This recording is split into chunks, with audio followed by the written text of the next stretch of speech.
Un gusto escucharte, Alberto, muy buenos días. Gracias a la claridad con que están saliendo por internet, los estoy siguiendo desde hace bastante rato, y la verdad que da un poco de pudor interrumpir ese proceso de comunicación tan rico, digo, ¿no? Es decir, porque no es solo la información, sino no digo la traducción, sino la ayuda a la interpretación de los procedimientos, lo que explicaron del Banco República, esto de entregas de medicamentos.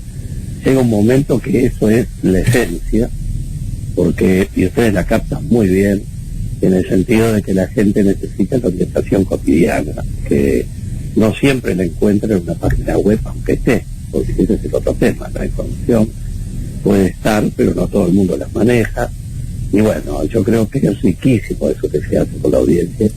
Por eso da un poco de pudor salir a hacer análisis cuando están haciendo un trabajo tan profundo de comunicación, ¿no? Pero siempre es una alegría enorme. Siempre. Alberto, abrimos, ¿verdad? La columna de hoy. Hay muchos temas para hablar. O sea, elegí tú el camino a recorrer porque sí, sabemos un analista profundo del minuto a minuto de lo que pasa en el país y en el mundo. Yo creo que el tema es el tema, y hay el tema que estamos viviendo, y hay varios enfoques. Quiero decir claramente que no solo considero que este es un tema nacional, sino que además siento el deber de que cada uno de nosotros, sobre todo los que tenemos la suerte de tener mucha conexión internacional, por estar muy vinculados, de haber estado hasta hace unos días en ciertos lugares, esa información, antes que nada, hacerla llegar al presidente, al secretario de la presidencia, con el que le estamos enviando, no mensajes reveladores del mundo, por supuesto, pero en esas posiciones que uno vivió, lo peor es recibir solo críticas o los mensajes de los propios entornos. Y bueno, y felizmente en estos días yo he estado en contacto ayer con el ministro de Función Pública de Colombia, directamente por teléfono, con gente amiga de la ONU, gente que está en París, con gente que está en España, en Italia, en zonas de actividad directa, que son amigos en el sentido de que tenemos un diálogo franco, nos tuteamos, hemos almorzado juntos, no es la amistad de otro tipo, pero me refiero con que hay mucho diálogo y eso permite muchas cosas. Y en este momento donde el país se enfrenta a una serie de incógnitas a resolver, porque está el problema más grande de incertidumbre, si nos comparamos con lo que está pasando en Italia, con lo que está pasando en Francia, lo que pasa en Italia, cómo fue el proceso en China, cómo vendrá acá, qué va a pasar cuando caiga en Centroamérica, qué va a pasar cuando vengan los fríos, cómo funciona esto, si está bien o mal que la palabra no es esa, o si es mejor o sería mejor de otro modo respecto a esta cuarentena progresiva a la que estamos entrando con otros nombres de restricción social o lo que fuere, pero el aislamiento está siendo el procedimiento universal, porque a veces nos olvidamos que no tenemos con qué darle a este desgraciado del coronavirus. Es decir, lo único que podemos hacer es repelerlo, pero no tenemos forma de neutralizarlo todavía, y va a llevar bastante tiempo, por más que hay 3 países que están haciendo pruebas humanas, que hay gente que se ha prestado a eso por suerte. En definitiva todavía no tenemos el elemento, me refiero a la humanidad, el elemento con el que se puede atacar. Ahora solo tenemos capacidad de repeler y de escondernos para que no nos enfrente. Entonces, sin duda que este proceso tiene 2 características. O se golpea, ayer justamente esta comunicación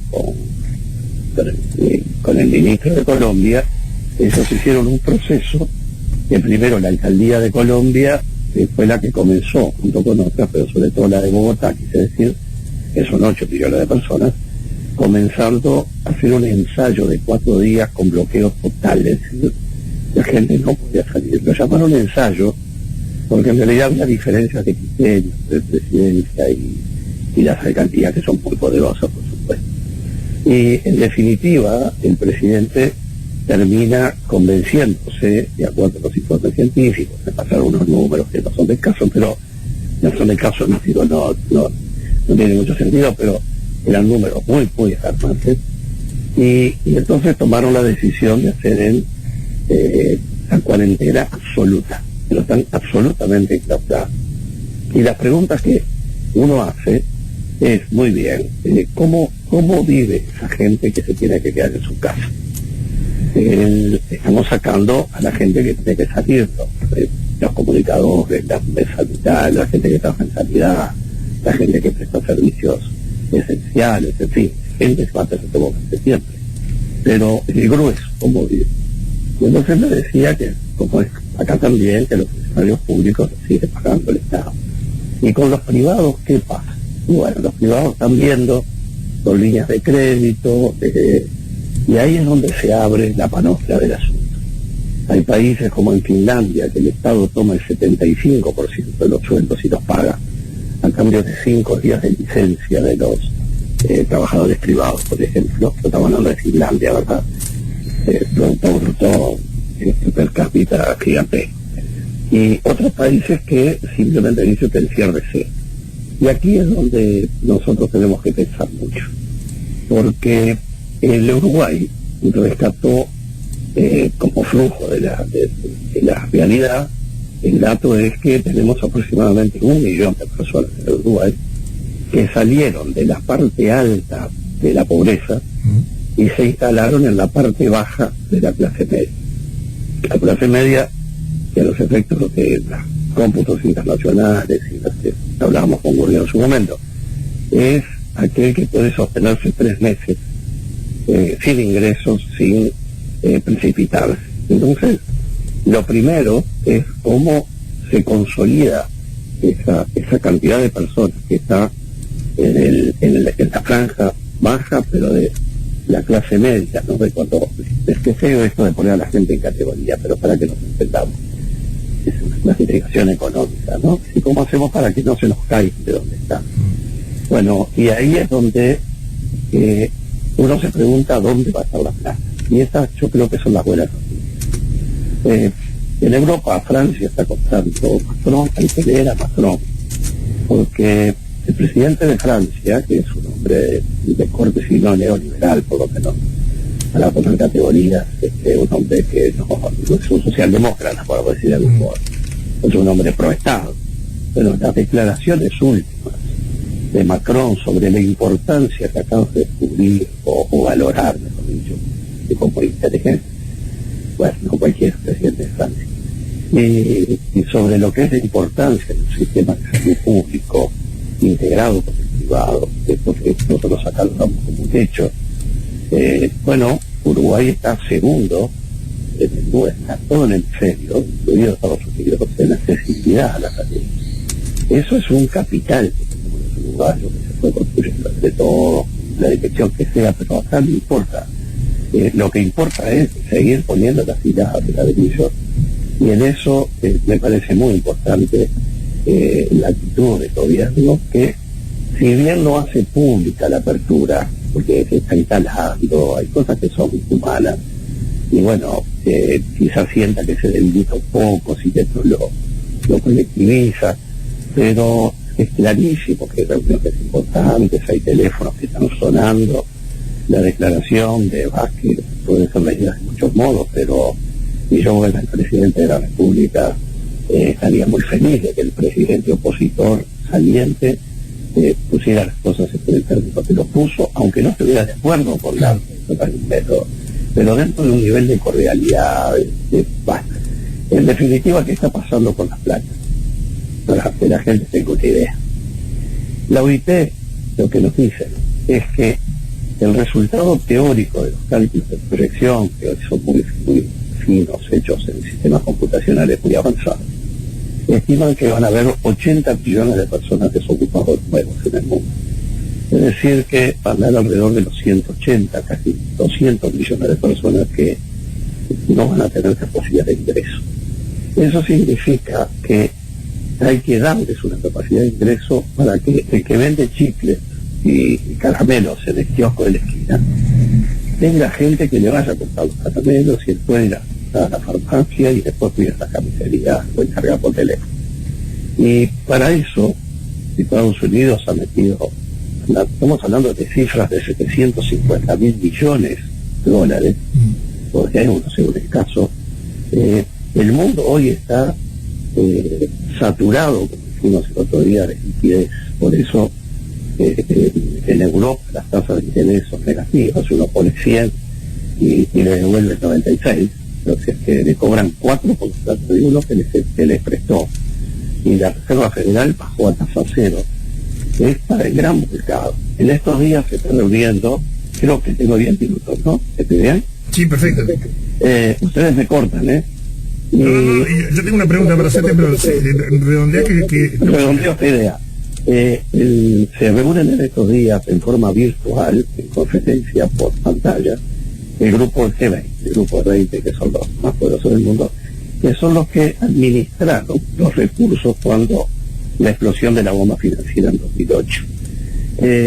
Sin duda que va a haber una gran inundación de dinero que seguramente, con lo que se está viendo, va a ser capitalizada, mejor dicho, transferida a través de los organismos multilaterales, como el Fondo Monetario, el Banco Mundial, no como la otra vez que fue directo a los bancos centrales, sino porque cuando fue directo de los bancos centrales a las empresas, muchas empresas capitalizaron las acciones propias de los propietarios con ese dinero, en lugar de volcarlos al mercado. Entonces tuvieron que seguir emitiendo y seguir poniendo en una espiral que fue compleja. Quiero decir con esto que el tema es muy delicado, está la muerte a la vuelta de la esquina. Las proyecciones pueden dar que en Uruguay a fin de marzo tenemos 500 personas o tenemos 11.000. No sabemos porque estamos haciendo 200 pruebas diarias. Por suerte ahora vamos a pasar al 400 y después pasaremos a 800. Y en la medida que se van haciendo pruebas sabremos cuántos son los que tienen el tema incluso latente. Pero para todo eso más vale pensar en la exageración que en el reduccionismo, porque el cuello de botella, como todos sabemos, termina siendo en un aparato que tenemos cerca de 1.000, en el que hay que decidir del 2% de los enfermos que se internan y que necesariamente terminan con un tratamiento superior, donde no alcanza la mascarilla de oxígeno, sino que hay que intubar. Terminamos viendo cuántos aparatos de esos tenemos y a cuántos tenemos que intubar, que es lo que está viviendo España, lo que está viviendo Francia, lo que está viviendo Italia dramáticamente. Escucho lo que me vas a decir, Iván. Sí, a ver, ¿cómo sale un país como nuestro de una situación como esta? Porque yo aplico aquí el concepto de la frazada corta, ¿no? O sea, a ver, perfecto, ¿qué hacemos? Nos endeudamos, Uruguay tiene capacidad para hacerlo, en el límite allí de no perder el grado inversor, pero vamos. Entonces nos endeudamos, pierde a futuro el país porque habrá que después recaudar y buscar la forma para poder hacer frente a esos compromisos. De repente decimos, no nos endeudamos, ¿qué hacemos? Que la gente salga como pueda de toda esta situación. ¿Cómo se sale todo esto sin que el Estado sea el padre de todo esto? Es decir, si el Estado de esto no se sale, primera cosa. Este no es un tema de mercado y yo creo que hay hacia el futuro un cambio profundo de filosofía política. Ustedes se acuerdan que cuando hablamos de gobernabilidad y hablábamos del problema de los movimientos sociales, de cientos de miles, que yo les contaba de las conferencias que he dado y he ido a lugares donde se ponían de acuerdo y al otro día había otros 300.000 o 100.000 personas protestando, y lo que faltaba es que ha fracasado el liderazgo político de la necesidad social, y que eso tenemos que aceptarlo. Está claro que el formato viene por otro lado, y lo que están saliendo más rápidamente son las democracias que tienen al mismo tiempo estados sólidos, ¿verdad? Son los que pueden resolver estas cosas. Segundo, yo no tengo todas las respuestas, por supuesto, estoy dando una opinión formada a través de otras opiniones y mi propia experiencia, pero no quiere decir que esto sea la verdad revelada. Segundo, cuando yo hablo de la pérdida de 80 millones nuevos de compradores, que hasta ayer eran compradores, pero pasan a ser desocupados, al que más le preocupa es a la producción. Yo ponía el ejemplo del fabricante del vendedor de chicle de la esquina, que alimenta con su chicle en la fábrica que bueno, a la empresa que las importa, a la fábrica que los fabrica, al transportista que los transporta, a la aseguradora que los asegura. Es decir, yo tengo serias dudas de que esto que se va a canalizar con organismos multilaterales de crédito se trate realmente de fondos netamente totalmente reemplazable. Porque si esto es para mantener funcionando la máquina, sin duda que van a haber sistemas, presumo yo, y actuando de experiencia, de enorme facilitación. Las calificadoras de riesgo. Si la calificadora de riesgo va a juzgar hoy a los países por su futuro posible, en el medio de esta incertidumbre, bueno, tienen que estar presos. Porque realmente, ¿cómo le endilgamos los muertos en Italia, Francia, o los que van a venir a Centroamérica, o los que Dios permita van a venir acá? Es decir, no puede haber nadie que venga disfrazado de ejecutivo por un maletín a hacer los pronósticos de grado inversor, cuando el mundo no sabe cuánta gente va a morir o no en el medio de este asunto. Entonces, eso no nos debe preocupar. El país tiene 17.000 millones, creo que baja un poquito, pero anda ahí en reserva. El Banco República creo que tiene 5.000 millones. Yo no estoy diciendo que tengamos que vender las joyas de la abuela. El tercer elemento importante es que el déficit fiscal, hay unos artículos muy buenos actualmente, dejó de ser el concepto clave de la medición de la economía, y el déficit fiscal estadounidense lo marca, ¿verdad? Es uno de los más grandes del mundo. Yo no digo que sea bueno, digo que lo que está en juego es tan grande que esos conceptos que son para situaciones normales se manejan de otro modo. Y el primero de ver es cómo salimos. Y no hay duda que Uruguay está mejor posicionado que todos los países de América, sin ninguna duda. Aparece Cuba primero y Uruguay segundo. El sistema cubano es un sistema muy particular, que además me hago eco a las palabras de Fayette de hoy, que está pidiendo a Estados Unidos que termine con el centro, con el bloqueo de Cuba y Venezuela, más allá de que nos guste, no nos guste, eso no importa. Pero la gente no se puede morir porque hay un tema de que no llegan los medicamentos, eso yo creo que nadie lo va a querer. En definitiva, a lo que voy en estos tipos finales es, ya todos sabemos que tenemos que cuidar toda esa parte, además, no tengo que pedir, pero lo que yo quiero llevar la idea es de que incluso para las personas que quedan fuera del circuito, porque los que están en caja, para hablar en claro, pueden ir al seguro de enfermedad si te enferman, pueden ir al seguro de paro y 2 seguros de paro. El tradicional, que tenía una serie de requisitos, y este excelente que acaba de sacar el gobierno, que establece facilidades con un punto menor, pero a gente que incluso se va 3 días a trabajar. Eso es formidable. Ahora, sabemos que hay un montón de gente que no está en planilla, que trabaja en negro, que no sé qué. A esa gente hay que agarrar el dinero y pasárselo como si fuera una renta básica en base al salario mínimo nacional, para que vivan y para que sigan funcionando. No es ir a llevarles la comida, es darle los medios para que se vayan formalizando de poco y el Estado pase a formar parte de su vida y no tenga que vivir de costado. Yo estoy muy preocupado, quiero decirlo. Yo creo que tendríamos que haber reaccionado antes. Creo que las camas de GTI son muchas, porque estamos en 800 y pico, pero bueno, vamos a llegar a 1000, pero depende de la tasa de contagio. Y bueno, y es muy importante esta medida de que yo hubiera dispuesto una cuarentena, sinceramente, pero yo estoy plegando por eso y hago campañas por eso modestamente. Pero el tema es tratar de que no, aunque los enfermos van a hacer lo mismo a la larga, que todos vamos a tener muchos porcentajes, un 70, 70%. El tema es que dentro del Gobierno de la Salud, el tema es que no se haga un pico la ola, que pase la línea de capacidad de atención. Ese es el único tema. Que un médico no tenga el aparato respirador y tenga uno para 2 personas y tiene que elegir a quién se lo pone. Está pasando en Italia, ¿no? Exactamente, eso es.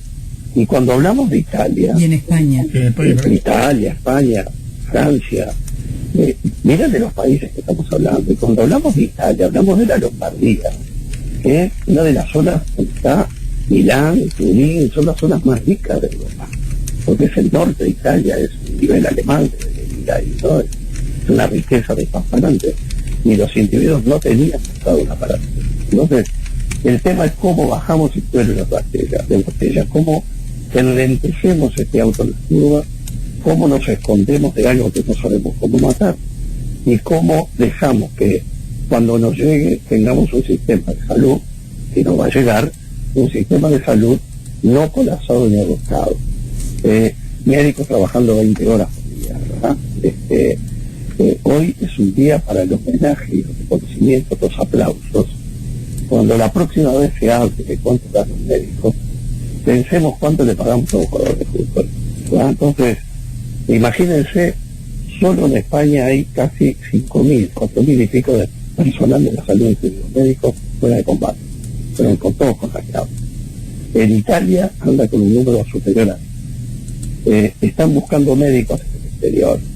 El nivel de preparación profesional uruguayo es de los más altos del mundo de nuestros profesionales de la salud, con una capacidad de dedicación y sacrificio increíble. Bueno, a mí no me importa lo que ganan, a mí no me importa si ganan mucha plata, porque si le salvan la vida al querido, que ganen lo que quieran ganar, claro, y que se pueda pagar. Y si no pagamos por eso, ¿por qué vamos a pagar?